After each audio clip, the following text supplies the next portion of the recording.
अन्य महत्वना समाचार वाव थरादમાં ટ્રેક્ટર ચાલકનો આતંક ટ્રિપલ અકસ્માત થયો જેમાં એકનું મોત થઈ ગયું છે। ટ્રેક્ટર ટ્રક અને બાઇક વચ્ચે ટક્કર થઈ। ટ્રેક્ટર ચાલકે બાઇક ચાલકને ટક્કર મારી। થરાદ ગૌ સર્કલ નજીક અકસ્માતમાં એકનું મોત થયું છે। થરાદથી ડીસા તરફ જતા ગૌ સર્કલ નજીક આ ટ્રિપલ અકસ્માત થયો જેમાં એકનું મોત થઈ ગયું। સિમેન્ટ ભરેલું ટ્રેક્ટર પલટી માર્યું। ટ્રક ચાલક ટ્રક મૂકીને ફરાર થઈ ગયો છે। અકસ્માતમાં લોકોના ટોળે ટોળા ઉમટી પડ્યા।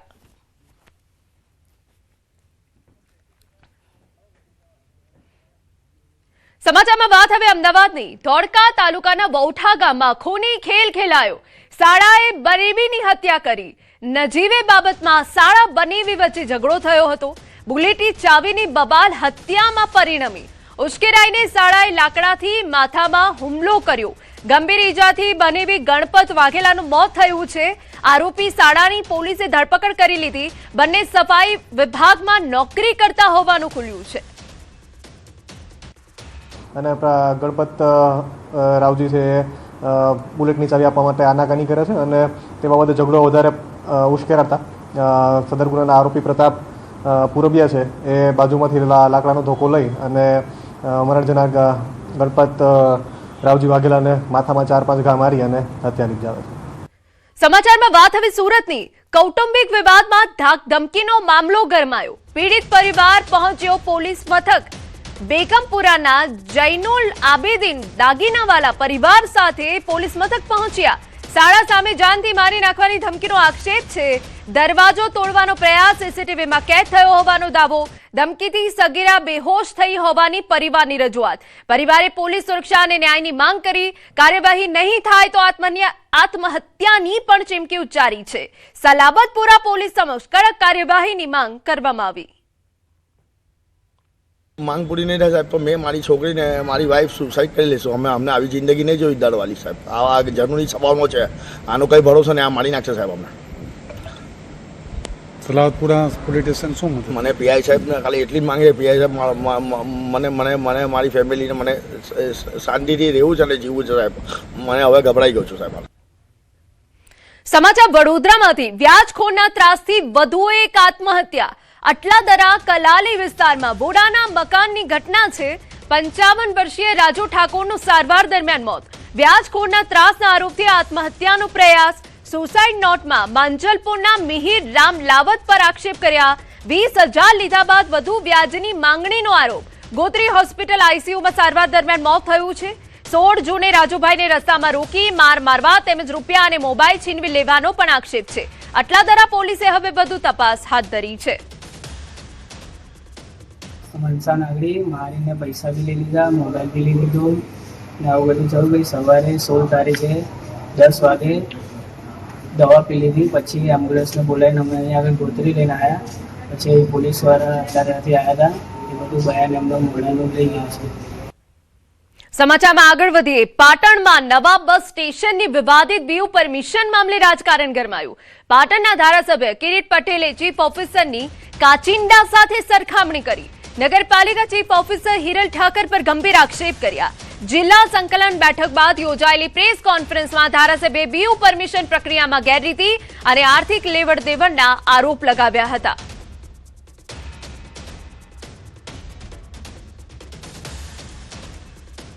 આ પરમિશન આપવા માટે કોના દ્વારા કેટલો હવાલો થયો એ પાટણની જનતા સારી રીતે જાણે છે। એમનો વહીવટ કોણ કરે છે એ પણ સારી રીતે જાણે છે।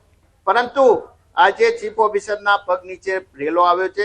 આજે કલેક્ટરશ્રીએ સૂચના આપી છે કે જવાબદાર સામે પોલીસ કાર્યવાહી થવી જોઈએ।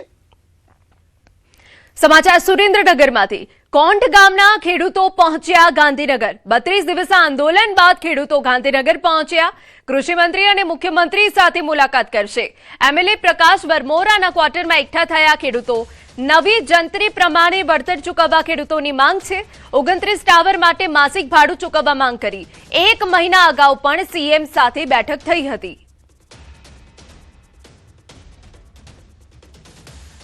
બધાના માટે કામ કરતી સરકાર છે। ખાસ કરીને વડાપ્રધાન નરેન્દ્રભાઈ મોદી સાહેબની દૂરંદેશી ગરીબો, યુવાનો, ખેડૂતો અને મહિલાઓ આ બધાના જેટલા પણ પ્રશ્નો હોય વિકાસ થતા જાય એટલે પ્રશ્નો નવા આવે તો જેટલા પ્રશ્નો આવે એના પ્રશ્નોનું સોલ્વ કરવાનું, વિકાસ સતત ચાલતી પ્રક્રિયા છે, એટલે બધા પ્રશ્નો સોલ્વ થાય એ પ્રકારની અમારી રજૂઆત હશે. લાંબા ગાળાની નીતિઓ એ રાજ્ય સરકાર, ખાસ કરીને ભૂપેન્દ્રભાઈનું નેતૃત્વ, અમારી ભાજપની સરકાર, કે કોઈ ટૂંકા ગાળાની તો થાગડ થીગડ નહીં, પણ લાંબા ગાળાની યોજનાઓ જે સર્વગ્રાહી રીતે ખેડૂતોના હિતમાં હોય, આ પ્રકારના નિર્ણયો લેવા માટે સતત માનનીય મુખ્યમંત્રી શ્રી ઉર્જા વિભાગ હોય કે કન્સર્ટ અન્ય વિભાગો હોય, એમને સતત માર્ગદર્શન આપી રહ્યા છે.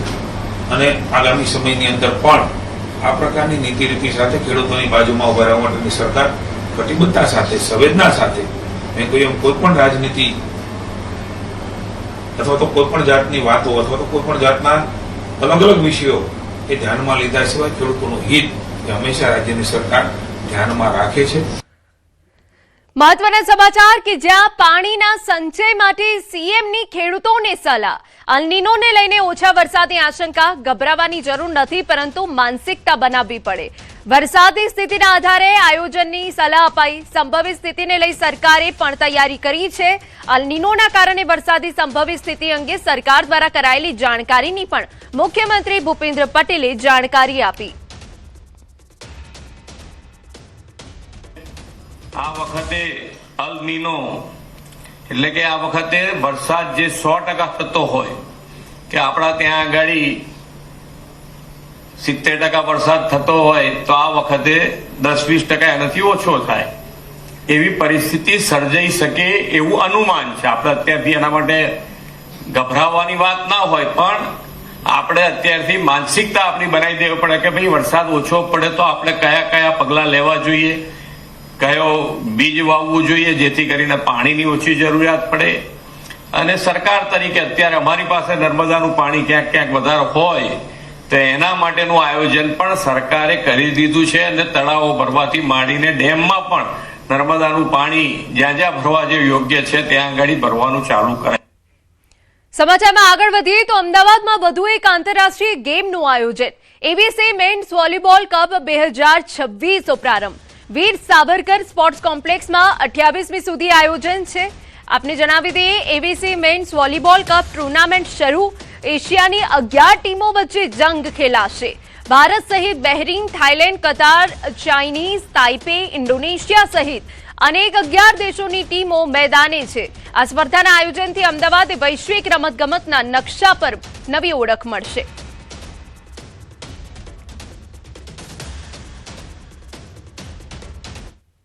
રાજ્યમાં ખેતી માટે 8 ને બદલે 10 કલાક વીજળી આપવાના સરકારના નિર્ણયને જામનગરના ખેડૂતોએ આવકાર્યા. ખેડૂતોનું કહેવું છે કે આગોતરા વાવેતર કરેલા પાક માટે વધારાના 2 કલાકની વીજળી જીવનદાન સમાન સાબિત થશે. પિયત આધારિત ખેતી કરતા ખેડૂતોની સિંચાઈમાં મોટી રાહત મળશે અને પાક બચાવવામાં મદદરૂપ થશે. એ 10 કલાક વીજળી ખેડૂતોને આપવાનો નિર્ણય છે એ ખેડૂતો માટે જે આશીર્વાદરૂપ છે અને તે બદલ અમે સૌ ખેડૂતો સરકારશ્રીનો આભાર માની છીએ. વરસાદ ખેંચાણો છે એના કારણે 1 મહિનો 10 કલાક પાવર કરી દીધો હોય એનો આભાર. સમાચાર જૂનાગઢમાંથી. ગિરનાર જંગલ બોર્ડર પાસે આવેલા ગણેશનગર વિસ્તારમાં વન વિભાગ દ્વારા અપાયેલી નોટિસોને લઈ વિવાદ ઉભો થયો. 83 જેટલા મકાન માલિકોને જમીનના પુરાવા રજૂ કરવા નોટિસ અપાતા સ્થાનિકોમાં રોષ ફાટી નીકળ્યો. મોટી સંખ્યામાં રહીશો કલેક્ટર કચેરીએ પહોંચીને નોટિસો પરત ખેંચવાની માંગ કરી.